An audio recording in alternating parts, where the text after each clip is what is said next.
बिस्मिल्लाहिर्रहमानिर्रहीम। अस्सलाम वालेकुम स्टूडेंट्स।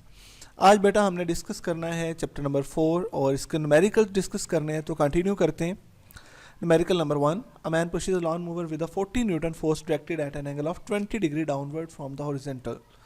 40 न्यूटन फोर्स लगाई जा रही है कितने एंगल पे? 20 न्यूटन, 20 डिग्री एंगल है जो कि हॉरिजॉन्टल के साथ बन रहा है। फाइंड द वर्क डन, क्या मेजर करना है हमने? Work done.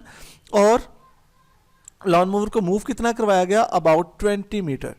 तो बेटा फोर्स 40 न्यूटन है, थीटा 20 डिग्री है और डिस्प्लेसमेंट 20 मीटर है। तो वर्क हमने मेजर करना है। तो वर्क डन का फार्मूला हमें पता है, that is the scalar product of force and displacement, that is F D cos theta.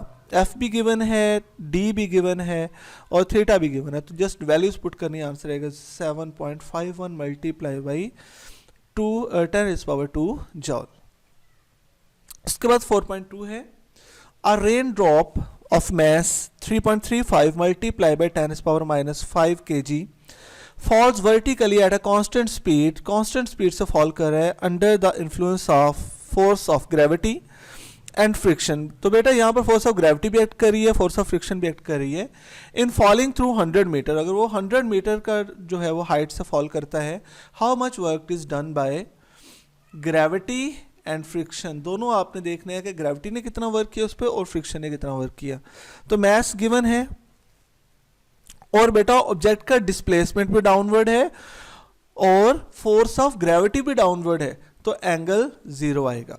जब हमने फोर्स ऑफ ग्रेविटी के लिए वर्क डन फाइंड करना है तो एंगल 0 आएगा। जब हमने फ्रिक्शनल फोर्स के लिए वर्क फाइंड करना है तो बेटा अगर ऑब्जेक्ट डाउनवर्ड मूव कर रहा हो तो फ्रिक्शन उसके अपोजिट, ऑब्जेक्ट जिधर मर्जी मूव कर रहा हो फ्रिक्शन हमेशा उसके अपोजिट डायरेक्शन में अप्लाई होती है। तो ऑब्जेक्ट डाउनवर्ड आ रहा है तो फ्रिक्शनल फोर्स अपवर्ड डायरेक्शन में अप्लाई होगी, तो ये एंटी पैरेलल हुए।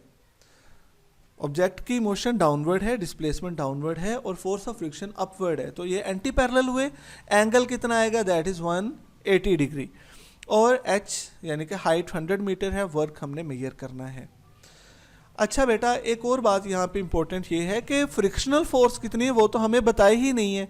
तो बेटा याद रखें, जब कोई ऑब्जेक्ट कांस्टेंट स्पीड के साथ मूव करता है, जब कोई ऑब्जेक्ट कांस्टेंट स्पीड के साथ मूव करता है, इट मीन्स दैट उस पर नेट फोर्स 0 है। इसका मतलब ये होता है कि उस पर नेट फोर्स 0 है और इस पर दो फोर्सेस अप्लाई हो रही हैं। वो दो फोर्सेस कौन कौन सी हैं? That is the force of gravity and drag force. Force of gravity and drag force. Drag force यानी कि frictional force of fluid. Fluid यहाँ पे कौन सा है? एयर है। एयर जो फोर्स अप्लाई कर रही है, फ्रिक्शनल फोर्स अप्लाई कर रही है, वो अपवर्ड डायरेक्शन में है। तो अगर रेन ड्रॉप पे लगने वाली फोर्सेस इक्वल होंगी, डाउनवर्ड डायरेक्शन में ग्रेविटेशनल फोर्स लग रही है और अपवर्ड डायरेक्शन में फ्रिक्शनल फोर्स लग रही है, दोनों इक्वल होंगी, तभी ऑब्जेक्ट कांस्टेंट स्पीड से डाउनवर्ड मूव कर रहा है। तो बेटा जितनी हमारे पास फोर्स ऑफ ग्रेविटी है उतनी ही फ्रिक्शनल फोर्स भी होगी। तो देखें बेटा वेट वर्क डन किसके इक्वल आएगा? That is F dot D means F D cos theta. यहाँ पर फोर्स वेट के इक्वल होगी, फोर्स ऑफ ग्रेविटी वेट के इक्वल ही होती है, that is M G H cos theta और कॉस थीटा की जगह कॉस 0 आ जाएगा। मैस गिवन है, ग्रेविटेशनल एक्सेलरेशन भी गिवन है 9.8 और बेटा हाइट भी गिवन है 100 मीटर, कॉस 0 1 होता है, आंसर आएगा 0.0328 जॉल। Now work done by the frictional force. Friction ने क्या वर्क किया? तो बेटा देखें यहाँ पर ये भी हमने mg ही लिया, यहाँ पर भी mg कंसिडर था, यहाँ पर भी mg कंसिडर, तो वही बात आ गई कि जितनी फोर्स ऑफ ग्रेविटी होगी उतना ही फ्रिक्शनल फोर्स भी एक्ट करेगी, क्योंकि ऑब्जेक्ट कांस्टेंट स्पीड से मूव कर रहा है, नेट फोर्स 0 है। तो mgh is equal to cos 180, mgh is equal to cos 180, क्योंकि फ्रिक्शनल फोर्स की डायरेक्शन अपवर्ड थी, डिस्प्लेसमेंट डाउनवर्ड था, एंगल 180 डिग्री बनेगा। तो बेटा मैस वही, g की वैल्यू भी 9.8 ही आएगी, हाइट भी 100 ही है, लेकिन एंगल 180 हो जाएगा। तो cos 180 होता है -1, तो इसका आंसर आएगा -0.0328 जॉल। तो ये सेकंड प्रॉब्लम। उसके बाद थर्ड प्रॉब्लम है 10 bricks each 6 centimetre thick and mass 1.5 kilogram. जी बेटा जी, हमारे पास 10 ब्रिक्स हैं, हर ब्रिक की थिकनेस 6 सेंटीमीटर है। 6 centimetre means 0.06 metre. Lie flat on a table, सभी जो है वो टेबल के ऊपर पड़ी हुई हैं। हर ब्रिक का मास 1.5 kg है। How much work is required to stock them one on the top of another. इन ब्रिक्स को हमने एक दूसरे के ऊपर प्लेस करना है, लाइक दिस। फर्स्ट ब्रिक, इसके ऊपर सेकंड ब्रिक, इसके ऊपर थर्ड ब्रिक, इसके ऊपर फोर्थ ब्रिक, इसके ऊपर फिफ्थ, इसके ऊपर। ब्रिक्स का साइज सेम होना चाहिए, मैस भी सेम होना चाहिए। ये थोड़ा सा साइज में डिफरेंस आ गया। 1 2 3 4 5, इस तरह कितनी ब्रिक्स रखेंगे? 10 ब्रिक्स रखेंगे। तो बेटा सबसे पहली बात याद रखनी है, जब हमने फर्स्ट ब्रिक प्लेस करनी है तो उसका वर्क 0 होना है। फर्स्ट ब्रिक तो ऑलरेडी टेबल पे पड़ी हुई है, आपने सेकंड ब्रिक को उठा के उसके ऊपर रखना है। तो पहली ब्रिक पर आपको कोई वर्क नहीं करना पड़ता, पहली ब्रिक पर आपको कोई वर्क नहीं करना पड़ता। उसके बाद बेटा सेकंड, थर्ड, फोर्थ, 5 6 7 8 इन सब पे आपको वर्क करना पड़ेगा। तो बेटा वर्क का फार्मूला क्या होता है? वर्क का फार्मूला होता है F डॉट डी, work done is equal to F dot D.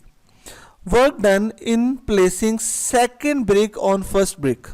Second brick को फर्स्ट ब्रिक के ऊपर रखने के लिए वर्क कितना हुआ? ये जो W21 लिखा हुआ है ना, ये मतलब है कि work done in placing the second brick on first. तो second brick on first place करना है, तो ये mgh आएगा। फार्मूला यहाँ पे F की जगह mg आएगा। तो ये मैस है 1.5 किलोग्राम, g 9.8 है। और पहली ब्रिक की हाइट कितनी है? That is 0.06 metre. Thickness height की इक्वली होगी ना जब ब्रिक पड़ी होगी तो बेटा 0.06 ये आ गया। उसके बाद थर्ड ब्रिक को सेकंड ब्रिक पर रखने के लिए कितना वर्क करना पड़ेगा? mg, वो तो उतना ही है, लेकिन अब हाइट डबल हो गई। पहले एक ब्रिक की हाइट थी, अब कितनी ब्रिक्स की हाइट होगी? 2 ब्रिक्स की।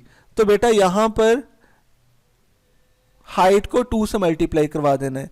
और जब फोर्थ को थर्ड पे रखेंगे, फोर्थ ब्रिक को थर्ड ब्रिक पे रखेंगे, तो बेटा यहां पर 3 आ जाएगा, क्योंकि अब 3 ब्रिक्स की हाइट होगी।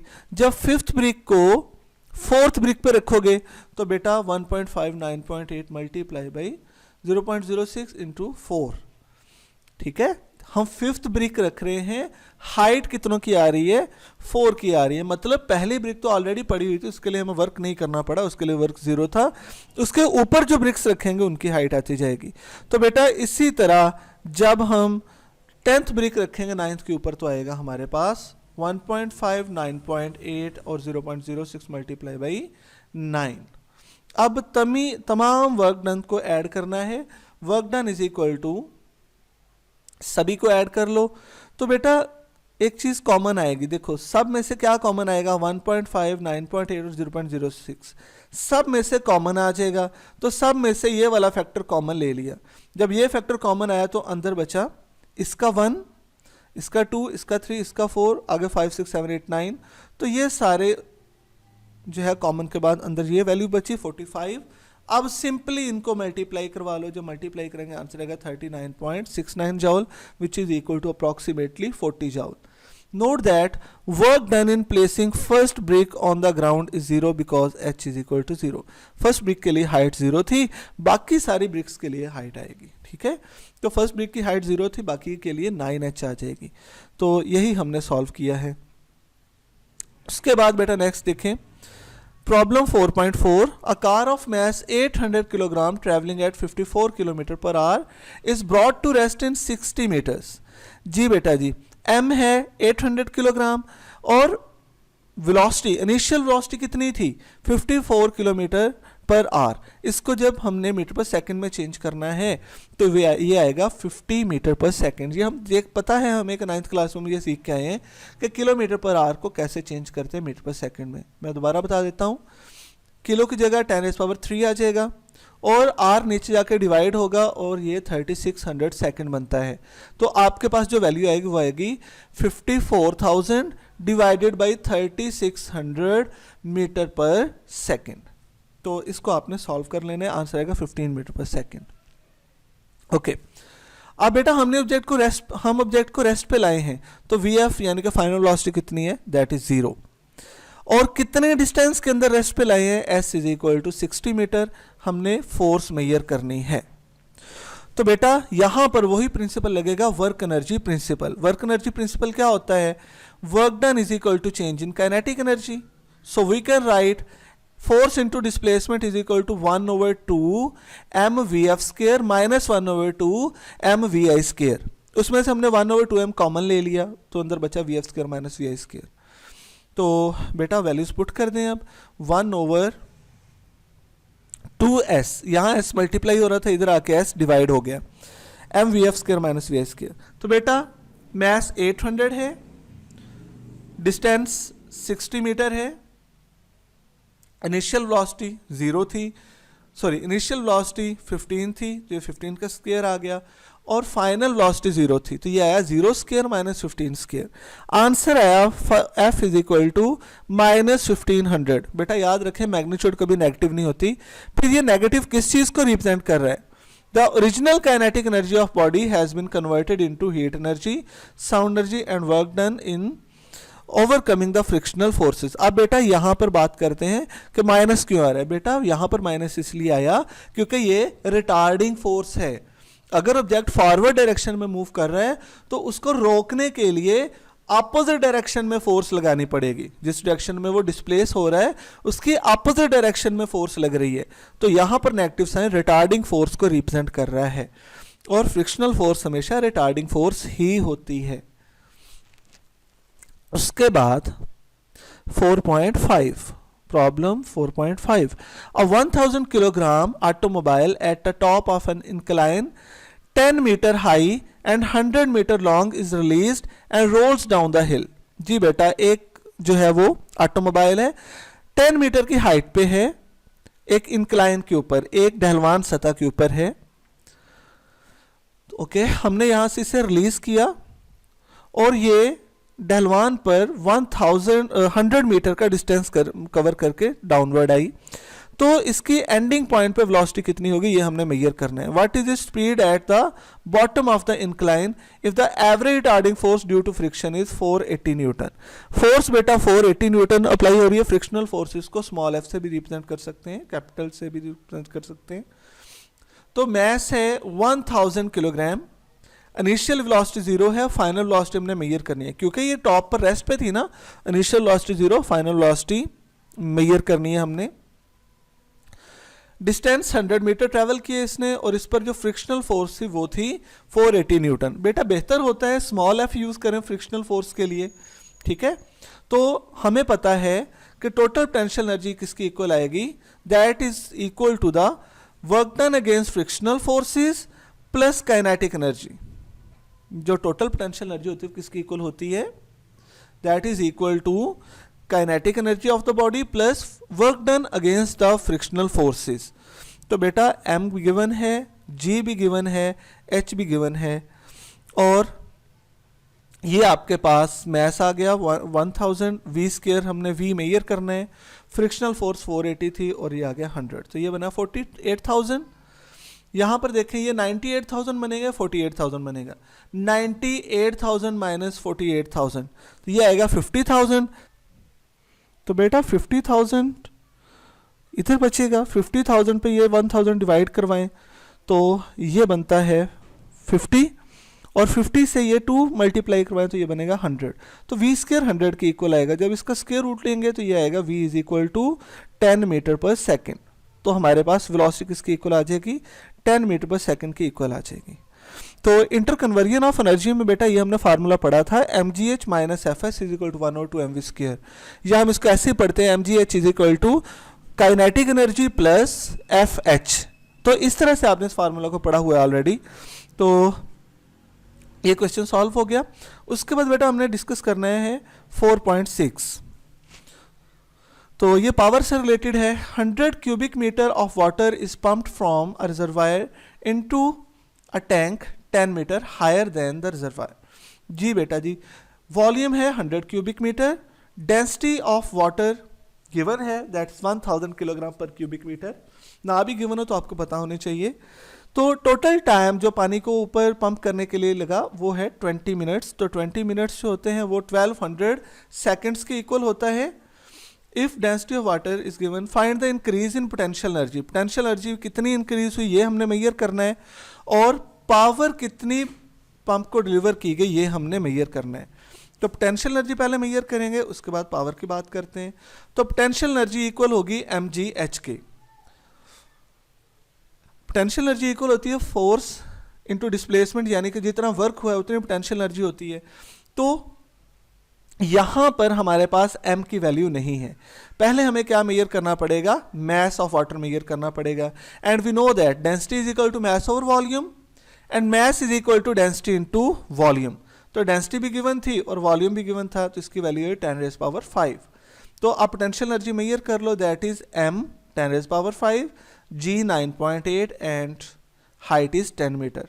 तो ये आया आपके पास पोटेंशियल एनर्जी आई 9.8 मल्टीप्लाई बाई 10⁶ जाउल। तो मैंने आपको अभी बताया कि जो वर्क डन होता है वो इक्वल होगा पोटेंशियल एनर्जी के।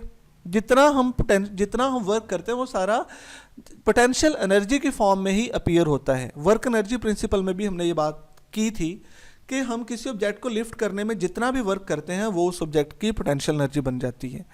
तो बेटा पावर इक्वल होती है वर्क डन ओवर टाइम के, तो हमें पता है वर्क डन किसके इक्वल होगा, that will be equal to potential energy.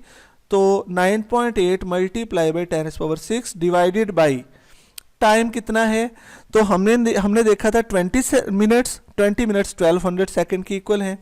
तो work done divided by time answer है आपके पास 8.2 मल्टीप्लाई बाई 10⁻³ वाट, तो ये बनेगा 8.2 किलो वाट। ये पावर का आंसर आ गया। उसके बाद है 4.7, a force of 400 newton is required to overcome road friction. इनके अगर आपको रोड फ्रिक्शन के अगेंस्ट मूव करना है तो 400 न्यूटन फोर्स चाहिए। And air resistance in propelling an automobile at 80 kilometre per hour. तो बेटा ये किलोमीटर पर आवर में है, तो आपको बताया था कैसे मेजर करना है आपने इसको मीटर पर सेकंड में। तो मीटर पर सेकंड में कन्वर्ट करेंगे 80 multiply by 10⁻³ multiply divided by 3600, तो ये आएगा 22.22 मीटर पर सेकंड। फोर्स गिवन है 400 Newton. What power in kilowatt must engine develop. तो बेटा ये आपने फार्मूला पढ़ा था, पावर इक्वल होती है फोर्स और वेलोसिटी के डॉट प्रोडक्ट के, that is F cos theta. तो कॉस थीटा यहाँ पर थीटा 0 आएगा क्योंकि फोर्स और वेलोसिटी दोनों सेम डायरेक्शन में है। फोर्स भी फॉरवर्ड डायरेक्शन में लग रही है और वेलोसिटी फॉरवर्ड डायरेक्शन में है, तो दोनों की सेम डायरेक्शन है। एंगल 0 आएगा, कॉस 0 1 होता है। तो जस्ट आपने अब वैल्यू पुट कर देनी है 400 मल्टीप्लाई बाई 22.22। तो जब इसको सॉल्व करेंगे तो आंसर कुछ आएगा 8,900 समथिंग कुछ आंसर आ जाएगा। तो आपने उसको जब कन्वर्ट करना है तो ये बनेगा 8.9 किलोवाट। और last numerical 4.8 according to your smart syllabus, how large a force is required to accelerate an electron. एक इलेक्ट्रॉन है जिसका मास 9.1 मल्टीप्लाई 10⁻31 kg होता है। उसको रेस्ट से आपने मूव करवाया, उसकी इनिशियल स्पीड कितनी है 0 क्योंकि रेस्ट पे है। उसकी फाइनल स्पीड कितनी है 2 multiply by 10⁻7 metre per second. तो कितना मूव करवाया, अबाउट 5 सेंटीमीटर मीन्स 0.05 मीटर। आपने फोर्स फाइंड करनी है, तो बेटा सेम वही आपने अप्लाई करना है, वर्क एनर्जी प्रिंसिपल ही अप्लाई करना है। तो अल्टरनेट मेथड भी है लेकिन ये बेटर है। Work done is equal to change in kinetic energy. Work done होता है एफ एस के equal, F S is equal to 1/2 mvf² minus 1/2 mvi², उसमें से 1/2 कॉमन ले लिया। तो इनिशियल वेलोसिटी 0 थी, इसका तो स्क्वायर 0 ही आ जाना है। तो हमारे पास क्या बचा, f is equal to 1/2s, ये s इधर आके डिवाइड हो गया 1/2s mvf²। तो 2 मल्टीप्लाई बाई 0.05, ये डिस्प्लेसमेंट आ गया, ये मास ऑफ इलेक्ट्रॉन आ गया, और ये बेटा vf का स्क्वायर आ गया। इसको सॉल्व करेंगे आंसर आएगा 3.6 मल्टीप्लाई बाई 10⁻15 न्यूटन। तो ये बेटा वो प्रॉब्लम्स हैं जो आपके स्मार्ट सिलेबस में इंक्लूड हैं। तो आपने अच्छे तरीके से इन्हें करना है। कोई कन्फ्यूजन हो, कोई क्वेश्चन हो तो बेटा ज़रूर पूछिएगा। आज के लिए इतना ही। अल्लाह हाफिज़।